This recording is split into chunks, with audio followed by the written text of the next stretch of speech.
só reportando que a gente, muito certamente, tem algumas associações que estão no chat, né, Isso. que é a primeira vez que está participando do chat, a gente tem esse conhecimento, tem essa notícia, e a gente sabe também que, em conversas prévias, hoje vai ser o primeiro contato delas com logística reversa de embalagens e com créditos Recicla Mais, né? Então, Perfeito. eu acho assim que para efeito de nivelamento, eu acho que é importante você pontuar Sim. assim, em breves linhas, né? O que Uhum. que é essa logística de embalagens, qual a história, de onde veio e o crédito Recicla Mais, para deixar o Perfeito. pessoal nivelado.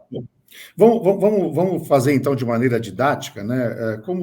Assim, a reciclagem ao longo, o plástico é do 1950, né? Então o Brasil começou a ter o seu crescimento de utilização de plástico em torno de 1950. Então, de lá para cá, a gente vem subindo. Hoje nós consumimos perto de 7 milhões de toneladas de plástico por ano. Esse é o volume que se consome de plástico no Brasil. Desses, praticamente 7 milhões, em torno de 20%, 23%, segundo o último estudo do PIC+, está sendo reciclado, né? E o que aconteceu neste período, né? Inicialmente, antes desse período aí da década de 2015, 2016, antes desse período, praticamente, quando você falava de plástico reciclado, você estava falando apenas e exclusivamente de um material que era retirado para reciclar, né, retirado do meio ambiente para reciclar, e a chance dele era voltar, né, para uma aplicação onde ele perdia valor. Ou seja, a principal posicionamento do plástico reciclado era, bom, se o virgem custa 10, o reciclado tem que custar 5, e algumas vezes até 4. E isso, né, faz, né, com que toda a cadeia não se profissionalize, toda a cadeia não tem como você ganhar, não tem como você ser devidamente remunerado numa estrutura dessa. Porque o material é um produto de valor, é um produto que custa mais para ser coletado, custa mais para ser transportado, custa mais para ser moído e tudo, e a chance dele, né, no normal, é de pouco valor no mercado. Então ele vai ser um saco de lixo, ele vai ser um vaso, ele vai ser um tubo, ele vai ser uma aplicação que diminui o valor em relação ao seu valor original. E por isso que a gente chama esse produto de downcycling, ou seja, de ciclo para baixo, ou seja, de valor reduzido. De 2015 para cá, puxado inclusive pelo mercado de PET, né? O mercado de PET começou isso antes, nós começamos a ter as grandes marcas interessadas por esse produto. Então, as grandes marcas passaram a serem compradores deste material. Não exatamente do mesmo tipo de tecnologia. Tecnologia melhor, produtos que a gente pode falar um pouco mais na característica, mas começaram a demandar, começaram a ter compras, né, buscar fornecedores desse tipo de produto. Tanto que o PET, se a gente olhar de 2015 para cá, ele já é vendido mais ou menos, o reciclado e o virgem, quase ao mesmo preço, e algumas vezes até o reciclado está mais caro. Então, esse novo mercado que se criou, desde 2015 com o PET e 2018 com o polietileno e o polipropileno no Brasil, nós chamamos de upcycling, ou seja, é um produto que não perde valor. E se a gente pegar, né, uma definição muito simples do que é a economia circular, ela tem 3 pontos principais. 3 pontos principais. Dos 3 pontos principais, um deles é exatamente o produto, ao ser reciclado, não pode perder valor. Os outros 2 você não pode retirar recursos naturais, né? Então você deve reutilizar o produto, reciclar, usar matéria-prima que você já retirou da natureza, ou seja, a gente não pode estar buscando recursos naturais, né? E simplesmente usando e descartando. Então a gente tem que pensar em reaproveitar. E o terceiro ponto da economia circular é: tudo que eu produzo não pode gerar lixo ou poluição. Então, são 3, né, didaticamente, para as pessoas que estão, talvez, não tão habituadas com o termo, né? Então, falando de economia circular, nós estamos falando de um produto que, primeiro, não perde valor ao ser reciclado. Segundo, não utiliza recursos naturais novamente. Já utilizou para produzir a primeira vez, não vai utilizar novamente. E terceiro, não gera lixo nem poluição. Então, só para deixar claro. E aí, juntamente com isso, nós temos agora, né, no Brasil, é uma lei de 2010, que foi regulamentada agora, né? Houveram alterações nesse período, atualizações nesse período, que é a Lei 12.305/10, que é a Lei de Resíduos Sólidos, a chamada PNRS, né? Essa lei, ela está sendo, eu diria assim, regulamentada e devidamente implementada agora em 2022, né? Em alguns capítulos específicos, e principalmente num que fala da logística reversa. E o que é a logística reversa? A logística reversa é quando o produto vai para o consumidor e não é descartado e vai para um lixo. Ele é descartado e volta para o mercado produtivo, ou seja, volta para a indústria.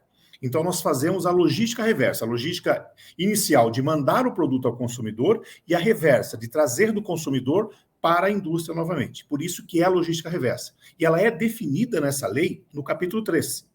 Então, se a gente pegar a Lei 12.305, no capítulo 3, ela define o que é logística reversa. Então, nós já temos logística reversa muito eficiente, por exemplo, no Brasil. Aliás, somos líderes, não sei se todos têm consciência disso, nós somos líderes mundiais de reciclagem de embalagem de agrotóxicos. Então, as embalagens de agroquímicos, né, agrotóxicos, que as propriedades rurais compram, né, aquela embalagem, por exemplo, ela existe um sistema que é administrado no Brasil pelo INPEV, né, pelo projeto Campo Limpo. Este projeto, você, como produtor rural, você devolve essa embalagem triplamente lavada num determinado posto e isso é reciclado. A gente recicla quase 90% dessas embalagens de agrotóxico. Lembra que eu falei que todos os plásticos a gente recicla 23%. Do PET nós estamos perto de 60%, né? De agrotóxicos já para lá de 90%, e os demais, aí obviamente entre 10, 15, 12, tem alguns outros nessa linha. Mas, então, a logística reversa já funciona. Temos logística reversa, por exemplo, para óleo de lubrificante. Os frascos de óleo que a gente descarta nos postos e tudo, concessionárias, eles também têm logística reversa. Esse é o chamado projeto Jogue Limpo. É um outro projeto de logística reversa, onde existem empresas especializadas que vão lá, retiram esse material, é mandado para uma empresa que vai lavar isso adequadamente e reciclar. E agora, né, a logística reversa passou a ser também tema das outras grandes marcas, da Unilever, da Coca, da Ambev, da PepsiCo. Então, estas empresas passaram a estabelecer os seus projetos de logística reversa. E aí nós vamos falar depois sobre os créditos, mas a logística reversa ainda continua, ou seja, as grandes marcas se aproximam dos catadores, se aproximam das cooperativas, se aproximam das associações e trazem esse material de volta para ser reciclado. E esse produto ganha mais valor ao mercado, né? Ele é um produto que é mais valorizado. E por que é feito isso, né? Eu acho que é importante a gente ficar na lei para ficar didático, né? Então, o capítulo 3 define o que é logística reversa. E aí o capítulo 30 dessa mesma lei coloca eu diria assim, uma cereja nesse bolo, que estabelece a responsabilidade compartilhada. E o que é responsabilidade compartilhada? Ao eu produzir um determinado produto, utilizar uma determinada embalagem, o que acontece com esse material? Este produto, ele vai ao consumidor e com a responsabilidade compartilhada, eu também, como dono de marca, eu também, como produtor de embalagem, como cidadão, como poder público, eu sou responsável para que essa embalagem volte a ser reciclada, que ela não vá a um aterro. Então, a responsabilidade compartilhada coloca esse novo, eu diria assim, um novo ambiente, né, para essas indústrias que consomem embalagem de plástico. Então, ao consumir a embalagem, ao vender essa embalagem e estar na casa do consumidor, eu tenho que encontrar uma forma de que ela não seja descartada num aterro. Porque o que nós temos também na lei? Né? A definição do que pode ir para aterro e do que não pode. E o que não pode ir para aterro? Tudo aquilo que tem valor comercial de ser reciclado. Só deve ir para aterro o chamado rejeito. A definição de rejeito é aquilo que eu não consigo ter valor ao reciclar. Então, se você olhar a lei, ela só permite que vá a um aterro, que você descarte no aterro, um produto que não tenha valor comercial. Então, nós vamos lembrar que a gente descarta hoje perto de 1,5 1,70 kg, né? Vamos arredondar para 1 kg por dia por habitante. Desse 1 kg por dia, 350 gramas podem ser reciclados. Essa é a gravimetria que nós temos de acordo com a Brelp no Brasil. Então, assim, tem um grande potencial, nós estamos enterrando muito dinheiro. Essa é a grande verdade, Robson. A gente enterra muito dinheiro. Tem muito produto que poderia ser reciclado e nós simplesmente mandamos para aterro. E ponto. Né? E a partir de ter aterrado, você não tem muita chance de reciclar esse material mais. Então, a logística reversa, né, está trazendo essa novidade, ou seja, as empresas interessadas por esse mercado está fazendo com que esse produto chegue para ser produzido, por exemplo, e ser incorporado, né, nas embalagens dessas grandes marcas.